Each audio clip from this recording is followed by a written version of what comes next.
Fue asesinado y decapitado el presidente municipal de Chilpancingo, la capital del estado de Guerrero, Alejandro Arcos, quien había asumido el cargo apenas el 1 de octubre. Días atrás había sido asesinado su secretario de gobierno, Francisco Toledo Tapia, y el 27 de septiembre, antes de que asumiera el cargo, fue asesinado Ulises N., quien sería su secretario de Seguridad Pública. El alcalde asesinado había pedido apoyo y protección a las autoridades federales y estatales, incluso en los medios de comunicación, apenas el viernes pasado. Según él y su gente cercana, no fue atendido el domingo, mientras después la última actividad pública que se conoció, que estaba repartiendo enseres a damnificados por el huracán John, desapareció. Fue secuestrado, asesinado, decapitado. No hay una sola información de cualquier organismo de seguridad local o federal que nos explique qué es lo que sucedió con el alcalde. Si a mí me han preguntado que cómo me gustaría que la gente me recordara el día que yo ya no esté en esta tierra, y yo les he pedido que me recuerden como un promotor de la paz, un promotor de la felicidad, del desarrollo. Eso es a lo que aspiro en esta ciudad. Yo nací en esta ciudad, aquí he crecido, aquí he hecho mis estudios, aquí he vivido toda mi vida, nunca me he ido y aquí quiero morir, pero también quiero morir luchando por mi ciudad, por mi municipio. Es uno de los mensajes del alcalde de Chilpancingo, Alejandro Arcos Catalán, asesinado este domingo al oriente de la capital de Guerrero. Policías localizaron al funcionario en la colonia Villa del Roble. Su cabeza estaba encima del toldo en una camioneta y el resto de su cuerpo al interior. Alejandro tenía apenas una semana de haber asumido la alcaldía de Chilpancingo. El viernes 4 de octubre, el alcalde pidió que su seguridad fuera reforzada y la de todo su equipo tras el asesinato un día antes del secretario del ayuntamiento, Francisco Gonzalo Tapia, quien fue abatido a unos metros del Palacio Municipal de Chilpancingo. Pero no fue el único crimen de su círculo cercano. El 27 de septiembre, el exdirector de la Unidad de Fuerzas Especiales de la Policía Estatal, Ulises Hernández, murió en un ataque junto con su pareja cuando se trasladaba en un automóvil. Ulises iba a ser nombrado secretario de Seguridad Pública en Chilpancingo. Tras el asesinato de Alejandro Arcos, la presidenta Claudia Sheinbaum dijo que se analiza si la Fiscalía General de la República atraerá la investigación. La gobernadora de Guerrero, Evelyn Salgado, condenó el homicidio y solicitó a la Secretaría de Seguridad intensificar los operativos de vigilancia. Mientras que el dirigente nacional del PRI, Alejandro Moreno, demandó la intervención de la Fiscalía General de la República ante lo que llamó situación de ingobernabilidad en Guerrero. Por su parte, el líder panista Marco Cortés dijo que México está superado por el crimen y reprochó que el gobierno se niegue a tipificar estos hechos como terrorismo para poder recibir apoyo y colaboración internacional. En su última publicación en redes sociales, el alcalde Alejandro Arcos mostró parte del recorrido que hizo por Tepechicotlán, donde recorrió junto con el ejército y colaboradores el lugar para observar los daños que dejó el paso del huracán John. Durante la campaña, los candidatos Jorge Salgado de Morena y el emesista Víctor Toledo denunciaron que integrantes del crimen organizado les impidieron realizar actos de campaña en las comunidades de Valle de Ocotito y la Sierra de Chilpancingo. De acuerdo con un informe de AC Consultores, tan solo en Chilpancingo operan 5 grupos criminales, una célula ligada a los Beltrán Leiva, el Cártel del Sur, así como los Tlacos y los Ardillos, mientras que en todo Guerrero se registra presencia de al menos 15 grupos criminales. La antecesora en la alcaldía de Chilpancingo, Norma Otilia Hernández, fue expulsada de Morena por sostener reuniones con Celso Ortega Jiménez, líder del grupo criminal Los Ardillos. Tuvimos ahí la oportunidad de compartir con pura grilla. Está bien, ahora sí. Que son de la misma gente de Ángel Aguirre, ¿no? Pues sí, relativamente. Ciudadanos, funcionarios y políticos del PRI, PRD, Movimiento Ciudadano y PAN, familiares, exgobernadores, políticos de diversos partidos y ciudadanos despidieron este lunes al alcalde Alejandro Arcos en una misa celebrada en la iglesia de Santa Cruz y después en la Catedral de la Asunción. Posteriormente, el cuerpo del edil fue sepultado en el Panteón Municipal.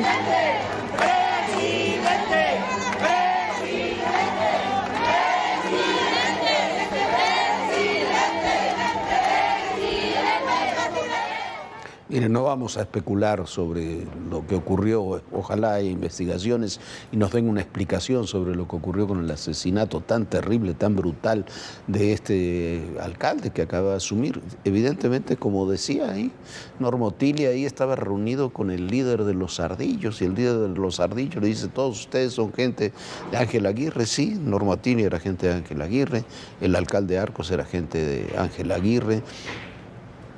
Hay quien diría que es un enfrentamiento de los Ardillos contra sus rivales, los Tlacos, y que estos que ya habían dejado cuando asumió Norma Otilia la alcaldía de Chilpancingo, ya habían dejado 5 cabezas ahí frente, 5 colaboradores frente a la alcaldía de Chilpancingo. Ahora vuelven a hacer lo mismo, elevándolo hasta el propio alcalde de la ciudad. Esa es una de las situaciones. Vamos a ir a Iguala, que es otra situación. Mire usted, ahí en Iguala, el nuevo gobierno municipal ha designado como secretario de gobierno del ayuntamiento al hombre que tenía esa misma responsabilidad durante la administración de José Luis Abarca, el presidente municipal acusado de haber provocado esa tragedia. El alcalde entrante, Eric Catalán se llama, que es de Morena, designó como secretario de gobierno del ayuntamiento a Humberto Villalobos Domínguez, quien ocupaba ese cargo cuando fueron secuestrados los jóvenes. Crisóforo Tinoco Baena, que era el jefe de policía, fue jefe de policía de Abarca, se había retirado muy poco antes del secuestro de los chavos, ahora vuelve a ser designado por el alcalde Catalán en Iguala como secretario de seguridad del municipio. Hay que recordar que la esposa de Abarca, María de los Ángeles Pineda, es hija y hermana de los líderes de Guerreros Unidos, que fueron los que desaparecieron hace 10 años a los estudiantes. Abarca formaba parte, como ella, de Guerreros Unidos, estaban enfrentados a los rojos. Se dice que los rojos tenían fuerte presencia en el gobierno de Ángel Aguirre y estaban enfrentados con Guerreros Unidos. La historia, 10 años después, y con todo lo que se ha dicho, con todo lo que ha ocurrido después del caso de Ayotzinapa, se sigue replicando. Y quizás, no quiero especular, quizás en Chilpancingo sigue pasando lo mismo con estos crímenes brutales. Bueno, y vamos a otro estado, porque la violencia sigue en gran parte del país, en Sinaloa y Guanajuato. El primer fin de semana de la presidenta Claudia Sheinbaum ha sido uno de los más violentos del año. La violencia en Sinaloa no cesa, sobre todo en Culiacán. En 29 días continuos de enfrentamientos entre las facciones de los Chapitos y la del Mayo Zambada, más de 150 personas han sido asesinadas. Tan solo este fin de semana se registraron 14 homicidios dolosos en la entidad. En la sindicatura de Aguaruto, vecinos encontraron 2 bultos sospechosos, por lo que llamaron a la policía. Eran los cuerpos de un hombre y una mujer. Estaban maniatados y con signos de violencia. En Guamúchil, sujetos armados abandonaron otro cuerpo. La víctima tenía un disparo en la cabeza. Pero el gobernador nuevamente minimizó la violencia. Convoco a que la gente se mueva, que pierda el temor y se apropie de sus lugares, de la calle, de los estadios, de las plazuelas, es decir, y no estar en el terror que muchos le dan a Sinaloa por el estigma. Pero la violencia continuó este lunes. En la comunidad de Campo Patricia, sindicatura de Costa Rica, pobladores localizaron 2 cuerpos calcinados. En otro hecho violento, la alcaldesa electa de Mazatlán, Estrella Palacios, fue despojada de su camioneta cuando se trasladaba sobre la autopista Culiacán-Mazatlán. La edil fue interceptada por sujetos armados a la altura de la localidad de Quilá, en Culiacán. Pero no fue la única. Horas antes, el alcalde de San Ignacio, Octavio Bastidas, también fue asaltado en esa zona y de igual manera le quitaron su camioneta. Guanajuato fue otra entidad que vivió un fin de semana violento. En 3 días asesinaron a 35 personas. Tan solo el sábado se registraron 19 homicidios dolosos. En Celaya, hombres armados irrumpieron en 2 bares. Uno de ellos en la colonia Las Fuentes. 2 hombres y una mujer murieron. El otro sobre el Boulevard Adolfo López Mateos. Ahí una persona murió y otra quedó herida. Mientras que en la colonia La Lomita de León asesinaron a un hombre cuando circulaba por la calle Himalaya. En Morelia, Michoacán, un hombre le disparó varias veces a una mujer en una tienda sobre la avenida Siervo de la Nación. Era la hija del dueño, asesinado el 11 de enero. Mientras que en Morelos, un comando irrumpió en un centro nocturno de la colonia 3 de Mayo. Los reportes indican que llegaron en un automóvil, descendieron y dispararon contra los asistentes. 2 personas murieron y 2 más quedaron lesionadas. Los médicos los reportan graves. Y en Nuevo León hubo un ataque armado en la colonia industrial. 2 jóvenes de entre 16 y 18 años murieron. 2 más resultaron heridos. Estos asesinatos son parte de los 226 que se registraron del viernes 4 al domingo 6 de octubre. De acuerdo con el reporte preliminar del Secretariado Ejecutivo del Sistema Nacional de Seguridad Pública, la entidad más violenta fue Guanajuato con 35 homicidios dolosos, seguida de Baja California con 22 y el Estado de México con 21. Bueno, hay que estar muy atentos. Mañana se supone que se dará a conocer la estrategia, algo ya le hemos adelantado aquí, la estrategia de seguridad de la administración Sheinbaum, a ver qué es lo que se propone. Hay gente, lo decíamos hace un minuto en la mesa, hay gente talentosa, hay gente que puede, que conoce, que sabe en las distintas áreas de seguridad del país, a ver si está también la claridad y la voluntad política para llevar esa estrategia a cabo. Este fin de semana, y la declaración no es menor, Donald Trump anunció que de ganar la presidencia, su primera gran medida sería cerrar la frontera con México para evitar la migración y el tráfico de fentanilo. El tema de México, de migración y de fentanilo, está cada vez más presente en el proceso electoral estadounidense, cuando falta ya cada vez menos para las elecciones del 5 de noviembre. Day one, my first order is going to be close the border. Today I make you this promise, I will liberate Wisconsin and our entire nation from this mass migration. Es el más reciente ataque de Donald Trump contra los migrantes. Ocurrió en un mitin realizado el domingo en Wisconsin, uno de los 7 estados clave en los comicios y donde se encuentra en desventaja marginal frente a la demócrata Kamala Harris. La encuesta del New York Times indica que Harris tiene el 49% de apoyo frente al 47% de Trump. Y este es su segundo mitin en menos de un mes en este estado. Donald Trump vuelve a generar polémica y vuelve a prometer el cierre de frontera en caso de ganar la elección del próximo 5 de noviembre. Insiste en que los migrantes son la principal causa de los crímenes que se cometen en los Estados Unidos y acusó a la izquierda liberal de impedir que las fuerzas policiales intervengan cuando se cometen esos delitos. Reitera que desde México cruzan traficantes de droga que provocan la sobredosis de miles de estadounidenses, principalmente de fentanilo, así como violadores y personas que cometen otro tipo de crímenes. Su cierre de la frontera se suma a la declaración que dio el pasado 29 de septiembre, cuando sugirió un día de purga para terminar con la delincuencia.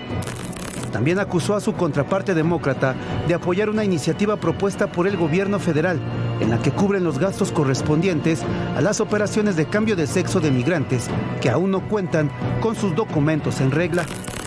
Acusaciones que ya había realizado en el debate presidencial del 10 de septiembre contra Harris. Del que somos el primer país exportador. Renunció, ¿por qué? Porque no estaba de acuerdo en la magnitud que ha tenido el narcotráfico mexicano. Las confrontaciones, las reacciones.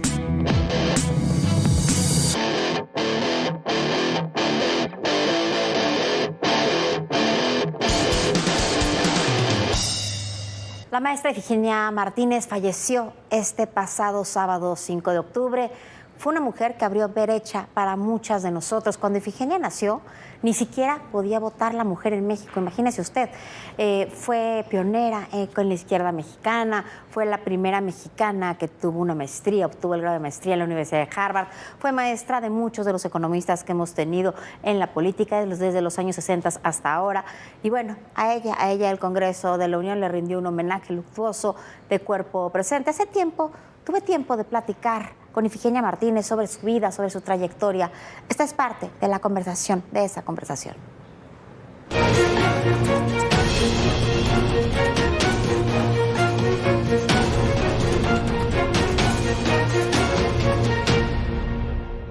A ver, Ifigenia, tú empiezas la primaria en una escuela privada, pero después empieza la Segunda Guerra Mundial, empieza todo el tema del nazismo y tu papá te cambia de escuela y te dice, vas a ir a una escuela pública.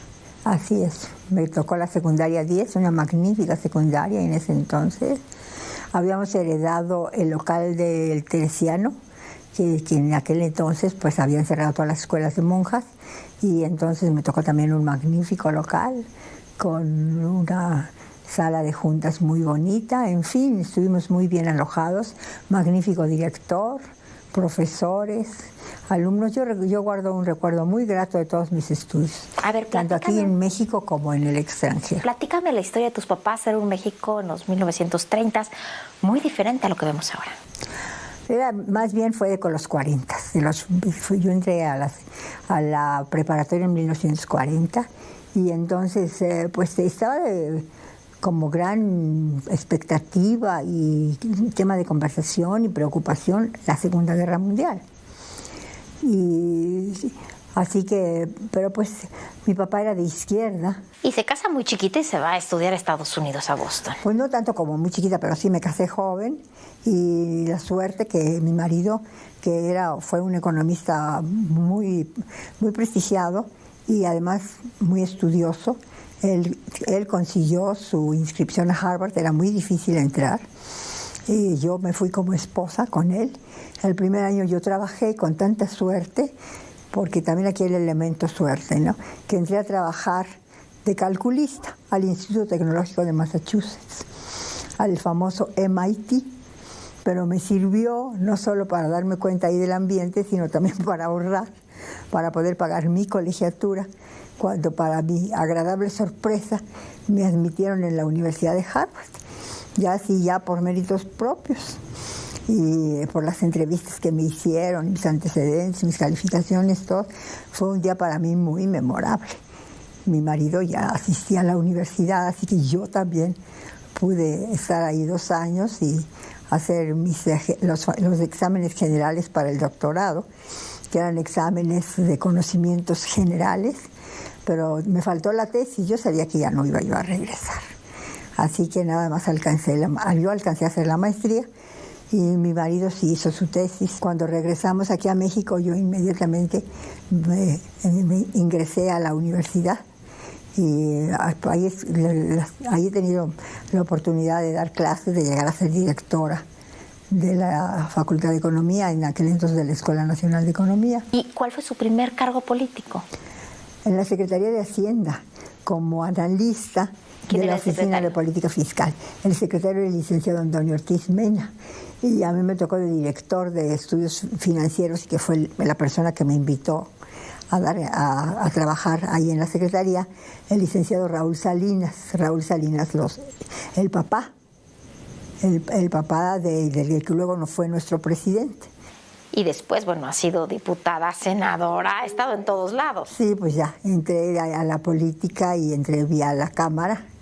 La Cámara me ha tocado ser diputada y también fui senadora. Usted, que fue fundadora del PRD, de este PRD que me consta se fundó con muchísimo cariño, con muchísimo amor, con muchísimas convicciones, al lado del ingeniero Cárdenas, ¿qué se siente ahora que esté pues, totalmente la izquierda del país dividida? Bueno, en cierta parte es natural, porque es un movimiento político muy dinámico, el de la izquierda, y entonces siempre hay gentes que quieren liderear y que no están conformes con la dirección del otro, y entonces forman su propia corriente. Digamos eso, una izquierda fraccionada, ¿no? Pero yo creo que en las cuestiones fundamentales nos hemos unido. A ver, Ifigenia, ¿cuál ha sido el día más feliz de tu vida? He tenido varios, no nada más uno, varios. Pues el día que me casé, desde luego. Primero que nada, el día que terminé, el día que me casé, el día que me admitieron a la universidad, ese fue un gran día. El nacimiento de mis hijos. ¿Su día más triste? No, pues el día de la muerte de mi mamá. A ver, compléteme esta frase. Ifigenia Martínez es una mexicana que tuvo la oportunidad de estudiar y de trabajar en una época en que México se transformaba y se desarrollaba de un país de poca población relativamente, de poca población, cuando yo recuerdo que éramos 16 millones cuando yo empezaba así a leer y demás. De 16 millones ahora que somos 120. Imagínense. Imagínense todo lo que le ha tocado ver. Todo lo que ha crecido el peso demográfico del país y que no vivimos peor, ni mucho menos, ¿no? Claro que todavía no tenemos el nivel de vida que quisiéramos para todos, pero sí creo que sí se ha hecho un esfuerzo y México ahorita pues ya es un país reconocido de importancia, jugando un papel importante en la economía latinoamericana y en la economía mundial. Muchísimas gracias. A ustedes, muchísimas gracias.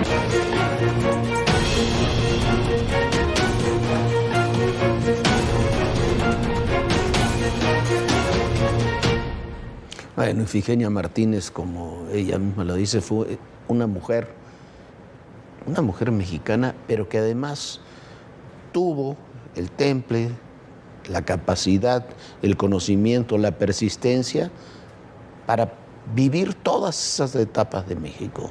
Desde comenzar trabajando con Ortiz Mene, con Raúl Salinas Padre, hasta llegar ahora de haber entregado la banda presidencial 4 días antes de morir a Claudia Sheinbaum. Todas esas etapas en el PRI, en la corriente democrática, en el PRD, ahora en Morena, las cumplió Ifigenia Martínez, pero las cumplió con un principio que es cuando algunos dicen, bueno, ¿y qué hizo Ifigenia Martínez? Bueno, hizo muchas cosas, pero además siempre fue un puente de diálogo para distintas corrientes políticas, de todas las corrientes políticas. Por eso el homenaje que tuvo hoy en la Cámara de Diputados. Hoy también se cumple 1 año del ataque del grupo terrorista Hamás a Israel. Es una de las peores masacres que hemos visto, de los peores ataques terroristas que hemos visto. Miembros de Hamás cruzaron la frontera en Cisjordania y con ellos se desencadenó una de las peores, de las más dolorosas guerras en la historia de Medio Oriente, que pareciera no tener fin.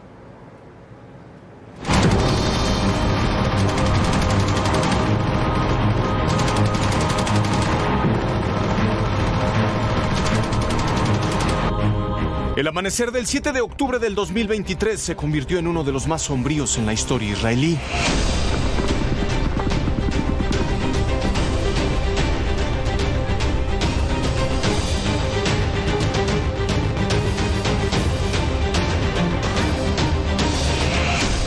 Una guerra regional que hoy lacera a buena parte del Medio Oriente, con casi 50,000 vidas perdidas y ciudades y territorios enteros convertidos en cementerios.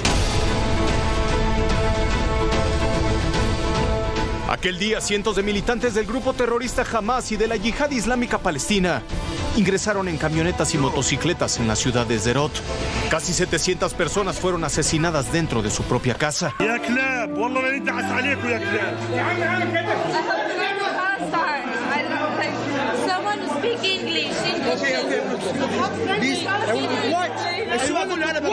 Ese mismo día, tan solo en los 4 kibutzim, 211 personas fueron secuestradas. There were 10 men around me. The feeling that they're taking me like I'm some kind of object, I couldn't stand it. A escasos kilómetros de ahí se celebraba un festival de música electrónica. Los terroristas, que también ingresaron al país en parapentes motorizados, vieron a la multitud y decidieron aterrizar para masacrarla. Más de 360 personas fueron asesinadas.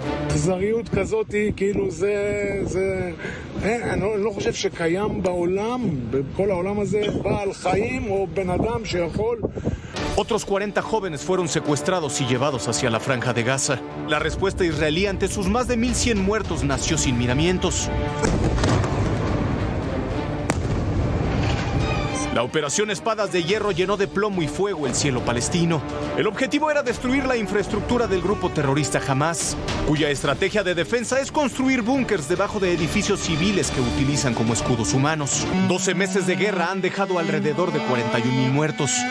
Y ese solo es uno de los frentes de combate, porque luego de meses de ataques con misiles disparados desde Líbano y recientemente desde la ciudad de Teherán, la Armada israelí respondió con furia contra el Hezbollah, otro grupo terrorista patrocinado, al igual que Hamás, con dinero iraní. Hoy Beirut está devastada. 1,000 muertos y más de 160,000 desplazados en apenas un par de semanas. Miles de manifestantes que a diario toman partido por uno u otro bando. Como si el dolor fuera cuantificable y reconociera banderas. Forman una ecuación imperfecta que normaliza el odio. La sangre. La guerra.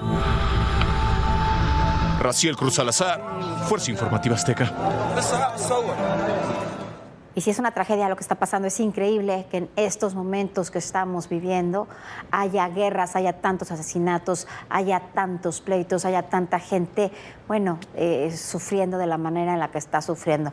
Una desgracia, y se cumple un año de este ataque a Israel, donde Israel ha tenido que reaccionar y contra quien van no es contra la población palestina, sino contra un grupo terrorista específico.